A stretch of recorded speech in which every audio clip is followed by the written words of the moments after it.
BJP का Patnaik formula तैयार, जीत कर भी हार जाएंगे नीतीश कुमार। एजेंडा पर भारी प्रोपेगेंडा, टारगेट 2025, क्या चाहकर भी कुछ नहीं कर पाएंगे नीतीश। लालू आरजेडी से नहीं, बीजेपी से नीतीश को खतरा, चुनाव से पहले 5 वीडियो ने खोला राज गहरा।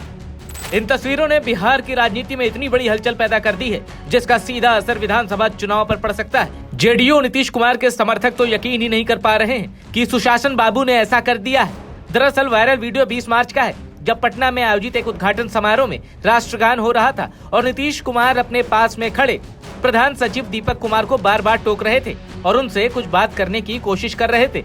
इस दौरान दीपक कुमार बहुत असहज नजर आ रहे थे और इशारों में नीतीश कुमार से सावधान की मुद्रा में खड़े होने के लिए कह रहे थे, क्योंकि राष्ट्रगान बज रहा था। लेकिन सीएम साहब इसके बाद भी अपनी ही धुन में थे। वीडियो वायरल हुआ तो लालू यादव और आरजेडी ने मौके को लपकने में देर नहीं की। लालू और तेजस्वी ने नीतीश कुमार पर जमकर अटैक किया, लेकिन वो जानने से पहले ये जान लीजिए कि आखिर नीतीश कुमार का वायरल वीडियो देखकर क्यों कहा जा रहा है कि बिहार में बीजेपी पटनायक फॉर्मूला लाएगी और चुनाव के बाद अपना मुख्यमंत्री बनाएगी। दरअसल लोकसभा चुनाव के साथ ही ओडिशा में विधानसभा के भी चुनाव थे। बीजेपी के सामने चुनौती थी देश के सबसे लोकप्रिय मुख्यमंत्रियों में से एक नवीन पटनायक की चुनौती। नवीन बाबू 2000 से ही ओडिशा के मुख्यमंत्री थे। 24 साल का किला ढहाना बीजेपी के लिए थोड़ा सा मुश्किल था, लेकिन एक वीडियो वायरल हुआ और बाजी पलट गई। नवीन पटनायक की यही वो तस्वीरें हैं जिसे चुनाव में बीजेपी ने हथियार बनाया था। नवीन पटनायक जब एक मंच से भाषण दे रहे थे तो वहीं पास में उनके सबसे भरोसेमंद वीके पांडियन खड़े थे। जब पांडियन को पता चलता है कि सीएम का एक हाथ हिल रहा है तो वो उसे छिपा देते हैं। इस वीडियो को बीजेपी ने लपक लिया और ये कह के ओडिशा में फैला दिया था कि नवीन बाबू का स्वास्थ्य ठीक नहीं है और वो सीएम बनने के लिए अनफिट है।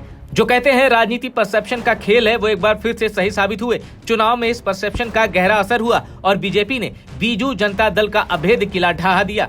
अब आते हैं नीतीश कुमार के वीडियो पर।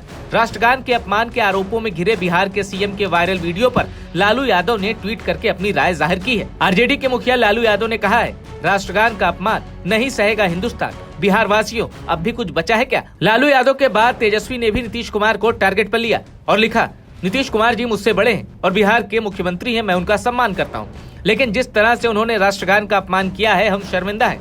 मुख्यमंत्री राज्य का नेता होता है और ये भारत के इतिहास में पहली बार है जब कोई मुख्यमंत्री राष्ट्रगान का अपमान कर रहा हो। इसके बाद तेजस्वी ने अपने सियासी चाचा की मानसिक स्थिरता पर सवाल उठाया और उनके पिछले व्यवहारों का भी जिक्र किया, जैसे गांधी जी की पुण्यतिथि पर ताली बजाना, जिस पर काफी विवाद भी हुआ था।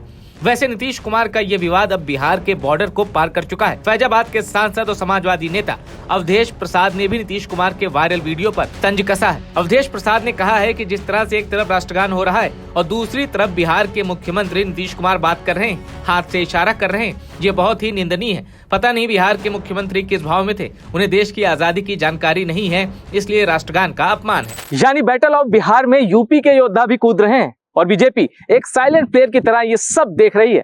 मुमकिन है कि इस विधानसभा चुनाव में नीतीश कुमार के चेहरे के साथ ही बीजेपी चुनाव में जाए, लेकिन अगर चुनाव बीजेपी और जेडीयू का गठबंधन जीत जाता है तो चुनाव के बाद सीएम कौन होगा, इसका जवाब बदल सकता है, क्योंकि राजनीति में जो ऑपरेशन नवीन पटनायक था उसकी जमीन बिहार में तैयार हो चुकी है।